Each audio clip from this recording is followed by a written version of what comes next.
எல்லாருக்கும் வணக்கங்க. இப்போ வந்து நம்மளுக்கு டொனால்ட் ட்ரம்ப் யூஎஸ் பிரசிடென்ட் என்ன பண்ணியிருக்காருன்னா, நம்மளுக்கு டேக்ஸ் வந்து இப்போ டேரிஃப் வந்து போட்டிருக்காரு இல்லையா? ஃபஸ்ட்டு 25% போட்டிருந்தாரு. இப்போ அடிஷ்னலாக 25% வந்து போட்டிருக்காரு. எக்ஸிக்யூட்டிவ் ஆர்டர் வந்து சைன் பண்ணியிருக்காரு. அதுக்கு வந்து நம்ம பிஎம் நரேந்திர மோடி அவர் என்ன சொல்லியிருக்காரு அப்படிங்கிறத பார்க்கலாம். வாங்க வீடியோக்குள்ளே போகலாம். ட்ரம்ப் வந்து அந்த மாதிரி 50% போட்டதுக்கு வந்து இவர் ரெஸ்பாண்ட் பண்ணியிருக்காரு. தேர்ஸ்டே அன்னைக்கு டொனால்ட் ட்ரம்ப் வந்து டேரிஃப் வந்து இந்தியாவுக்கு த்ரெட்டாக இருந்தாலுமே வந்து நாங்கள் என்றைக்குமே காம்ப்ரமைஸ் பண்ண மாட்டோம் அப்படின்னு வந்து சொல்லியிருக்காங்க. அதாவது இன்ட்ரெஸ்ட் ஆன் ஃபார்மர்ஸ் அப்படிங்கிறது வந்து நாங்கள் காம்ப்ரமைஸ் பண்ணவே மாட்டோம் அப்படிங்கிறத வந்து சொல்லியிருக்காரு. எங்கள் டாப் ப்ரையாரிட்டி வந்து ஃபார்மர்ஸு. நாங்கள் அட் எனி காஸ்ட் நாங்கள் வந்து அதை காம்ப்ரமைஸ் பண்ண மாட்டோம் அப்படிங்கிறத வந்து திரும்பி நல்லா ஸ்ட்ராங்காக வந்து அந்த மெசேஜை வந்து கொடுத்துருக்காரு ட்ரம்ப்புக்கு. ஃபிஷர்மேன், அப்புறம் டெய்ரி ஃபார்மர்ஸ் இவங்க எல்லாத்தையுமே வந்து அவங்க வந்து பாதுகாக்கணும். அதுதான் எங்களுடைய மெயின் எய்ம் அப்படிங்கிறதையும் அவர் வந்து சொல்லியிருக்காரு. இதை வந்து இவர் வந்து ஒரு இன்டர்நேஷ்னல் கான்ஃபரன்ஸில் பேசும்போது இந்த இன்ஃபர்மேஷனை வந்து கொடுத்துருக்காரு. அது ட்ரம்ப்பு யுனைடெட் ஸ்டேட்ஸை பற்றி எதுவுமே பேசாமல் மோடி ப்ரைம் மினிஸ்டர் என்ன சொல்லியிருக்காருன்னா இண்டிகேட் பண்ணியிருக்காரு. அவர் வந்து அவேராக தான் இருக்கார் இந்த மாதிரி ஸ்டாண்ட் எடுக்கிறத பற்றி. எனக்கு வந்து நல்லாவே தெரியும், நிறைய வந்து நம்ம வந்து ஹெவி ப்ரைஸ் வந்து பே பண்ண வேண்டியிருக்கோம், பட் நான் தயாராக தான் இருக்கேன் அப்படிங்கிறதையும் வந்து அவர் சொல்லியிருக்காரு. இது வந்து லாஸ்ட் வீக் தான் வந்து 25% வந்து டேரிஃப் போட்டாங்க. பின்னாடியே வந்து இன்னொரு அடிஷ்னலாக வந்து வெட்னஸ்டே இன்னொரு 25% போட்டிருக்காங்க.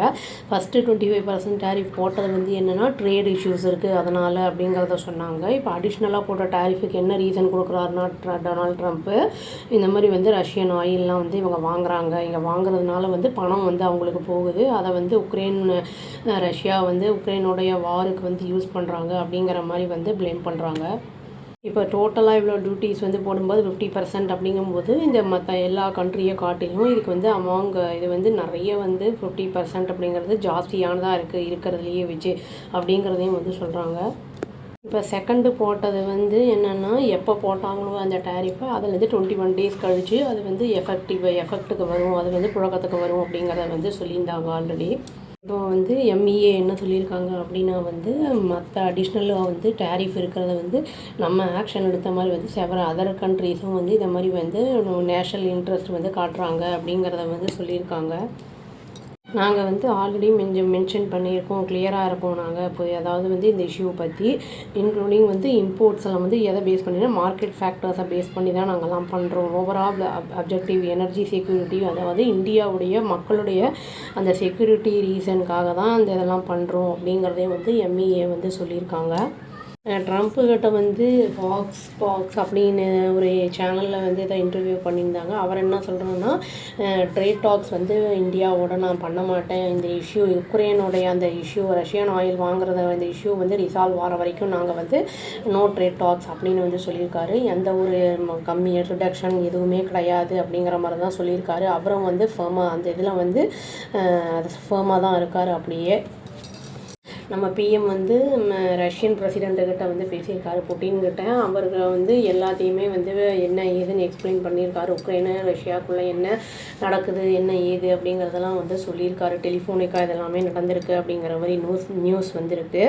அவர் வந்து இந்த இயருக்குள்ளே இந்தியா வரலாம் அப்படின்னு வந்து எதிர்பார்க்கப்படுகிறது. இவங்க வந்து எப்படி அவங்க இந்தியா ரஷ்யாவை வந்து ரிலேஷன்ஷிப்பை எப்படி ஸ்ட்ரென்தன் பண்ணிக்கலாம் அப்படிங்கிற மாதிரி வந்து அவங்க வந்து பேசியிருக்காங்க.